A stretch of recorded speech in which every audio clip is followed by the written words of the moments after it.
আসমানি খাওন খাওয়ার পরে যখন আল্লাহর নবী মুসা আলাইহিস সালাম বললেন যুদ্ধে চলো, এই নালায়েক গুলা কোনো কিছু চিন্তা ভাবনা না করে বলে তুমি আর তোমার আল্লাহ যাও।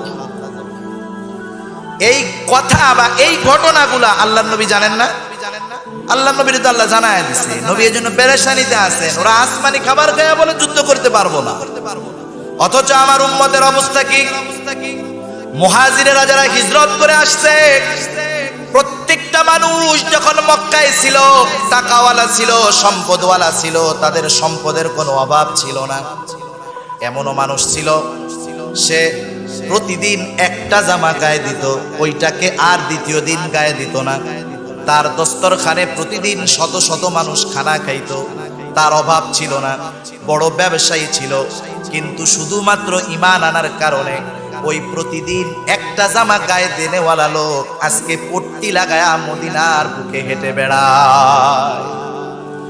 যেই লোকটা প্রতিদিন শত শত মানুষ নিয়ে দস্তারখানে খানা খাইতো, ওই লোকটাও আজকে খাবারের অভাবে মাঝে মধ্যে রাস্তার ধারে পড়ে থাকে। এখন যদি এই মুহাজির এদেরকে বলি চলো জিহাদের ময়দানে যাইতে হবে, এরা কি জানি জবাব দেয়। আর আনসারীরাও তাদের ব্যাপারেও আল্লাহর নবী চিন্তা করে না, হারে এই মানুষগুলা, মদিনার মানুষগুলা তো সবাই অনেক ধনী ছিল না, কৃষি কাজ করতো তারা অনেক, এই মানুষগুলাও কত অবদান ইসলামের জন্য রাখলো, না জানি এখন জিহাদের কথা বললে এরাও না জানি সেটা অস্বীকার করে বসে। আর যদি আল্লাহর নবীর আদেশকে সরাসরি ডিনাই করে, আরশের গজব আছে না নাই? তাহলে আমরা আজকে দুনিয়ার স্বার্থের জন্য একে অপরের সাথে দুশ্মনী করি, শত্রুতা করি, এটা হবে না। আমি তো আমার বন্ধুর সাথে, আমার বাবার সাথে, ভাইয়ের সাথে, বন্ধুর সাথে শত্রুতা করব একমাত্র যেই কারণে শত্রুতা করলে আল্লাহ খুশি হয়, সেই কারণে করব। এটা একটা নীতিমালা। হাদিসের মধ্যে আল্লাহর রাসূল এই নীতিমালা দিয়েছেন। এই নীতিমালার আলোকে মুমিন শত্রুতা করবে, তাহলে দেখবেন দুনিয়ার মধ্যে শান্তি আসবে। কিন্তু আমরা আর একজনের মাথা ফাটায় ফেলি, এটা দুনিয়ার স্বার্থে অথবা ক্ষমতার স্বার্থে, টাকার স্বার্থে, প্রভাবের স্বার্থে।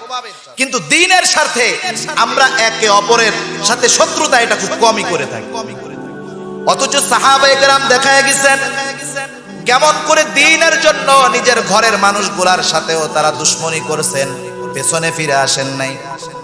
এই নজির আমাদেরকে সাহাবায়ে কেরাম একটা দুইটা নয় অনেকগুলা দেখায় গেছে। একটা ঘটনা আপনাদেরকে শুনাই। ইসলামের ইতিহাসে অন্যতম একটি প্রসিদ্ধ জিহাদ হলো বদরের জিহাদ। যারা ইসলামিক স্টাডিজ অনার্স করেছেন অথবা ইসলামের ইতিহাস পড়েছেন, অধিকাংশ ঐতিহাসিকগণ বদরের যুদ্ধের মূল্যায়ন করতে গিয়ে বলেন এই যুদ্ধটা ছিল এমন একটা যুদ্ধ যেই যুদ্ধের উপরে ফলাফল নির্ধারণ হতে হবে যে দুনিয়ার মধ্যে ইসলাম এবং মুসলমান থাকবে কি থাকবে না, টিকবে কি টিকবে না। কাফেরেরা, তৎকালীন সময়ের কাফেরেরা এই উদ্দেশ্য নিয়েই বদরের প্রান্তরে আসছে যে মুসলমানদেরকে দুনিয়া থেকে চিরতরে নিশ্চিহ্ন করে দেওয়া হবে। মুসলমান ইসলাম থাকবে কি থাকবে না এটার উপরে, এই যুদ্ধের ফলাফলের উপরে নির্ভর করতেছে।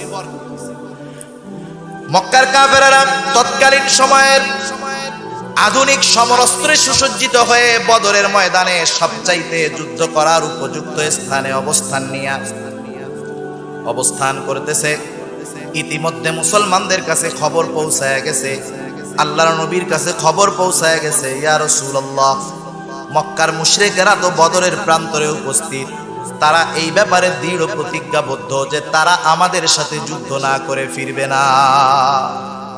সংখ্যা হলো 1000, আর সংখ্যার সাথে ওই সময়ের আধুনিক অস্ত্রে সুসজ্জিত একটা সেনাবাহিনী 1000। রাসূলুল্লাহ সাল্লাল্লাহু আলাইহি ওয়াসাল্লাম চিন্তায় পড়ে গেছেন, আহারে আমার এই মুসলমানগুলা নতুন মুসলমান, এদেরকে এখন যদি জিহাদের কথা বলি না জানি এরা অস্বীকার করে বসে, জিহাদ করতে অস্বীকার করে বসে। কারণ মদিনায় আসছেন মাত্র 2টা বছর হয়েছে, এর আগে মক্কায় যারা মুমিন ছিল তাদের উপরে কতই না অত্যাচার গেছে। এখন যদি এদেরকে জিহাদের কথা বলি, না জানি মুহাজির সাহাবীরা বলে বসে ইয়া রাসূলুল্লাহ ঈমান আনতে গিয়ে ঘর ছাড়লাম, বাড়ি ছাড়লাম, এখন কি জীবনটাও দিয়ে দিতে বলেন নাকি? আবার যদি আনসাররা বলে ইয়া রাসূলুল্লাহ আপনারা আসলেন, আপনাদেরকে থাকার জায়গা দিলাম, নিরাপত্তা দিলাম, সব দিলাম, এখন কি আপনাদের সাথে গিয়া বউকে বিধবা বানাতে বলেন, সন্তানদেরকে কি ইয়াতিম বানাতে বলেন, জীবনটা দিতে বলেন নাকি? আল্লাহর নবী পেরেশানি চিন্তা করতেছে, না জানি তারা এইভাবে জবাব দেয়। কারণ সব নবীর প্রতি উত্তর দিলে ফলাফল সমান হবে না।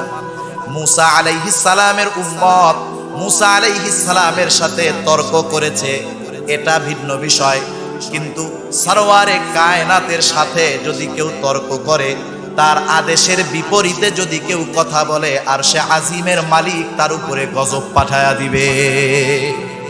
নবী চিন্তায় আছেন কি করবেন, এদেরকে যদি বলেন এরা না জানি অস্বীকার করে, যদি অস্বীকার করে আল্লাহ নবী বললেন যাতে চলো, ওরা বললো না আমরা যাব। রাগ হবে কে? জোরে বলেন কে হবে? আল্লাহ রাগ হবে। মুসা আলাইহিস সালামের উম্মত তো এইভাবে জবাব দিয়েছে, এক স্ট্রেট ফরওয়ার্ড জবাব। আসমানের খানা খাইছে, মান্না সালওয়া খাইছে, কত কুদরত দেখছে। ফেরাউনের বাহিনীর হাত থেকে তাদেরকে আল্লাহ তাআলা কুদরতি ভাবে বাঁচায় দিয়েছে। লোহিত সাগর পাড়ি দিয়ে কিভাবে বাঁচায় দিয়েছে মুসা আলাইহিস সালামের উম্মতদেরকে।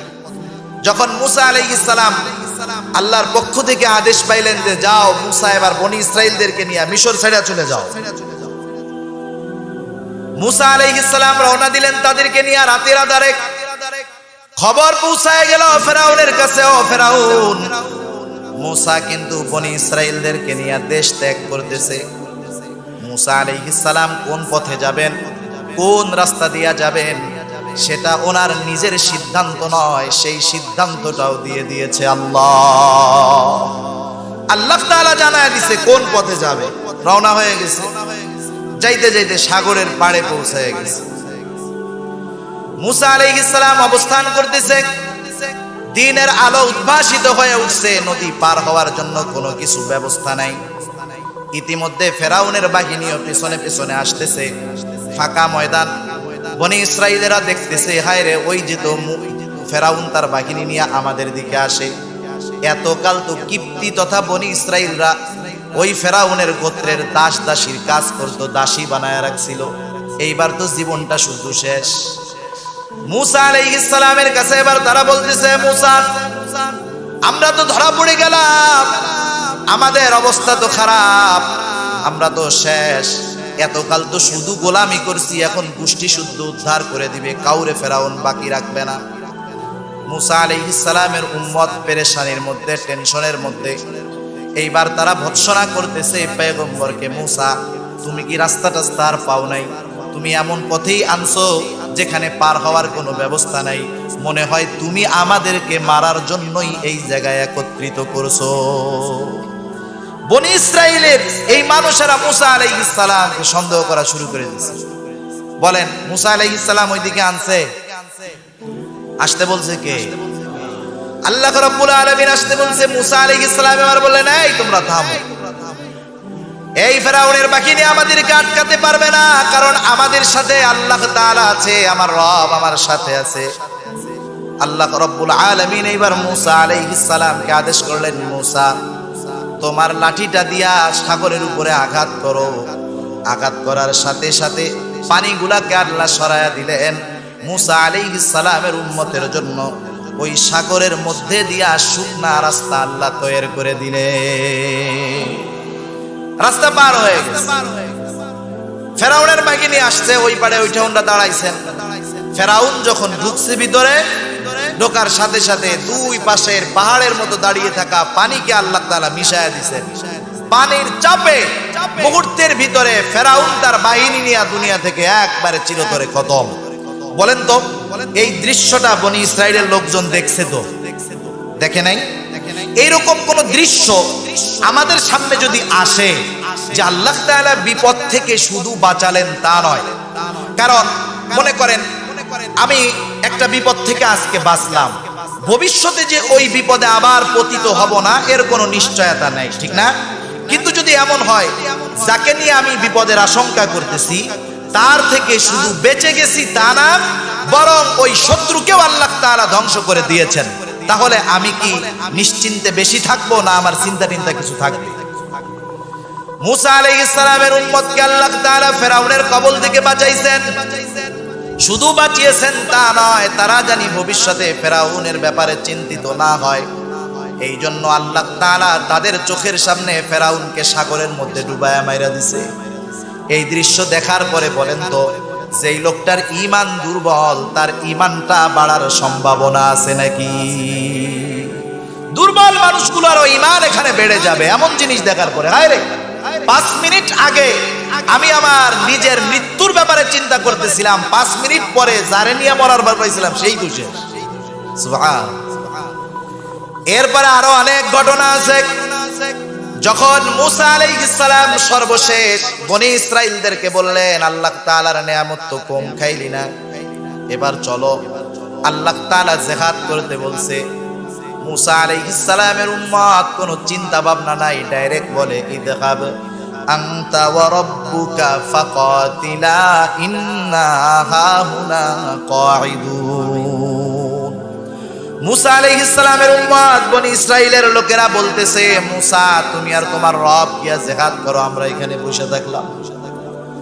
দেখেন কত নিয়ামত খাওয়ার পরে, কত কুদরত দেখার পরে, কত আরাম পাওয়ার পরে, আসমানি খাওন খাওয়ার পরে যখন আল্লাহর নবী মুসা আলাইহিস সালাম বললেন যুদ্ধে চলো, এই নালায়েক গুলা কোনো কিছু চিন্তা ভাবনা না করে বলে তুমি আর তোমার আল্লাহ যাও।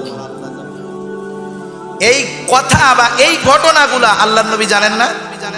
আল্লাহর নবীর তো আল্লাহ জানায় দিছে। নবী এর জন্য পেরেশানিতে আছেন, ওরা আসমানি খাবার খায় বলে যুদ্ধ করতে পারবো না। অথচ আমার উম্মতের অবস্থা কি?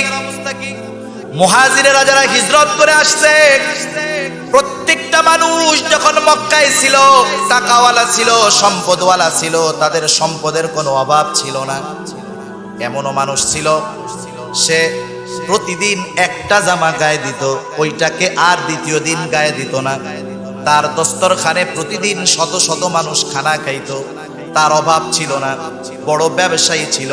কিন্তু শুধুমাত্র ঈমান আনার কারণে ওই প্রতিদিন একটা জামা গায়ে দেনেওয়ালা লোক আজকে পট্টি লাগায়া মদিনার বুকে হেঁটে বেড়ায়। যেই লোকটা প্রতিদিন শত শত মানুষ নিয়ে দস্তারখানে খানা খাইতো, ওই লোকটাও আজকে খাবারের অভাবে মাঝে মধ্যে রাস্তার ধারে পড়ে থাকে। এখন যদি এই মুহাজির এদেরকে বলি চলো জিহাদের ময়দানে যাইতে হবে, এরা কি জানি জবাব দেয়। আর আনসারীরাও তাদের ব্যাপারেও আল্লাহর নবী চিন্তা করে না। হারে, এই মানুষগুলা, মদিনার মানুষগুলা তো সবাই অনেক ধনী ছিল না, কৃষি কাজ করতো তারা অনেক। এই মানুষগুলাও কত অবদান ইসলামের জন্য রাখলো, না জানি এখন জিহাদের কথা বললে এরাও না জানি সেটা অস্বীকার করে বসে। আর যদি আল্লাহর নবীর আদেশকে সরাসরি ডিনাই করে, আরশের গজব, আরশে আজিমের মালিক গজব পাঠায়।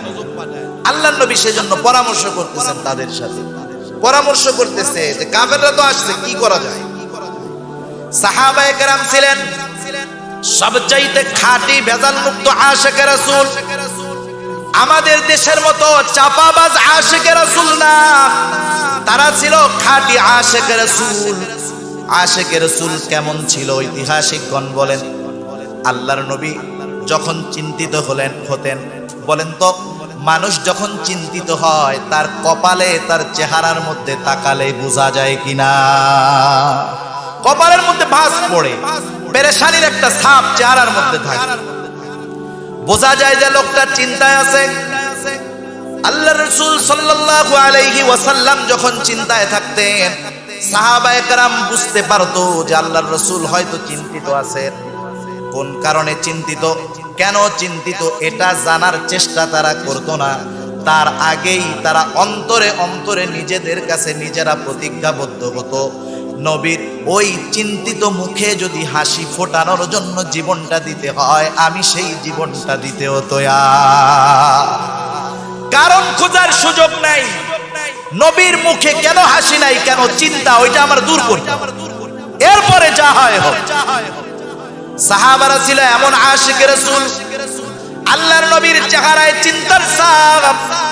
সাহাবায়ে কেরাম চিন্তা করতেছে, যা লাগে যা বলে তাই করব, কেন চিন্তিত নবী? আল্লাহর নবী এবার বলতেছে, ও মুহাজিরেরা, তোমরা ইসলামের জন্য কতটা ত্যাগ করেছো সেটা তো আমি স্বচক্ষেই দেখেছি। শোনো, মক্কার কাফেরেরা তারা তো চলে আসছে যুদ্ধ করার জন্য, তোমরা কি বলো? এক নম্বরে মুহাজিরদের কাছে কেন আল্লাহর নবী প্রথমে পরামর্শটা ছুড়ে দিলেন? এর একটা কারণ ঐতিহাসিকগণ বর্ণনা করেন। কারণ মক্কা থেকে যেই কাফেরেরা যুদ্ধ করার জন্য আসছে, এরা তো কেউ কেউ ওই মুহাজির সাহাবীর ভাই, কেউ বন্ধু, কেউ বা পিতা, কেউ বা সন্তান। তাহলে এই লড়াই তো তোমাদের করতে হবে, হয়তো ভাইয়ের বিরুদ্ধে, না হলে বাবার বিরুদ্ধে, না হলে সন্তানের বিরুদ্ধে, ঠিক কিনা বলেন?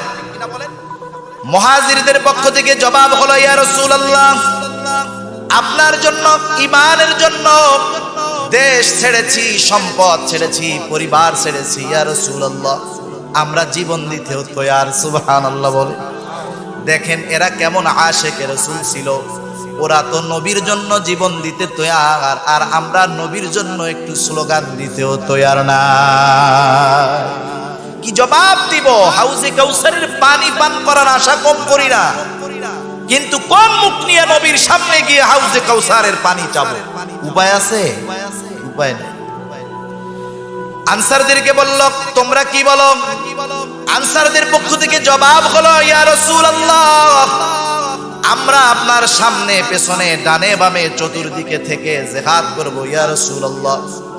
শরীরে শেষ রক্তবিন্দু থাকা পর্যন্ত আমরা জিহাদের ময়দান থেকে পিছনে ফিরে আসব না।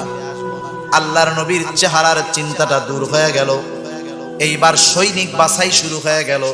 সর্বসাকুল্য বাছাই করে 313 জন সৈন্য পাওয়া গেল, সংখ্যা 313। অপরদিকে আধুনিক সমরাস্ত্রে সুসজ্জিত 1000, অপরদিকে 313টা তলোয়ার নাই, 313টা ঘোড়া নাই, 313টা বল্লম নাই। কেউ বা খেজুরের ছড়া হাতে নিয়ে রওনা হয়েছে, কারো হাতে 2টা পাথর। এই হলো তাদের অস্ত্র। দেখুন ঈমানের পাওয়ার কেমন। যদিও ওই 313 জনের অস্ত্র ছিল না, কিন্তু তাদের ঈমানের পাওয়ার এমন ছিল, তাদের সামনে যদি তখন গোটা দুনিয়াও তাদের বিরুদ্ধে আসতো, ঈমানের শক্তি দিয়ে তারা পরাজিত করে দিত।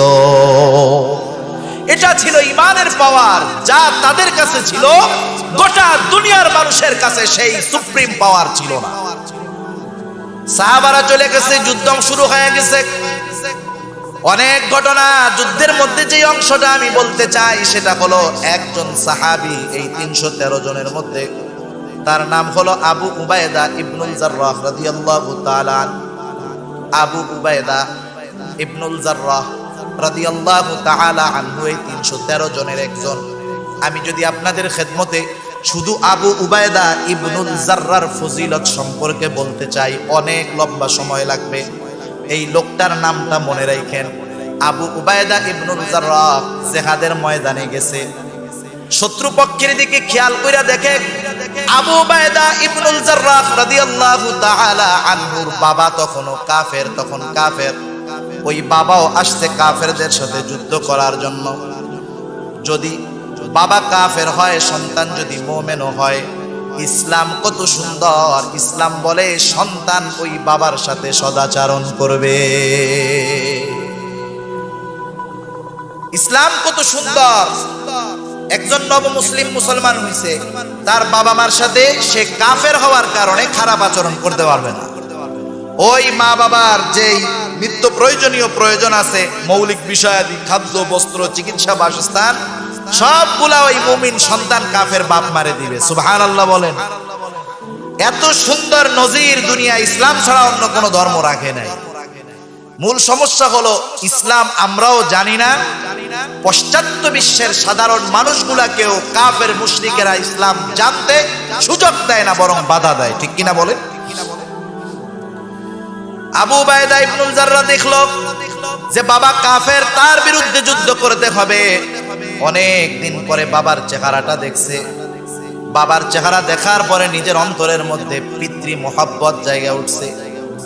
আবু উবায়দা ইবনুল জাররাহ চিন্তা করলেন, আমি যুদ্ধের ময়দানে যুদ্ধ করব, কিন্তু বাবার মুখোমুখি হব না। সরে সরে তিনি যুদ্ধ করতেছেন, কিন্তু আল্লাহ তাআলা যেটা চান সেটা হবে। কারণ এই যুদ্ধ তো এমন একটা যুদ্ধ, আল্লাহর রাসূল সাল্লাল্লাহু আলাইহি ওয়াসাল্লামের সাহাবীরা আসছে ঈমানি শক্তিতে বলিয়ান হয়ে। শুধু যুদ্ধ নয়, মুসলমানদের জন্য বড় একটা পরীক্ষা। আবু উবাইদা সরাসরি যুদ্ধ করতেছে।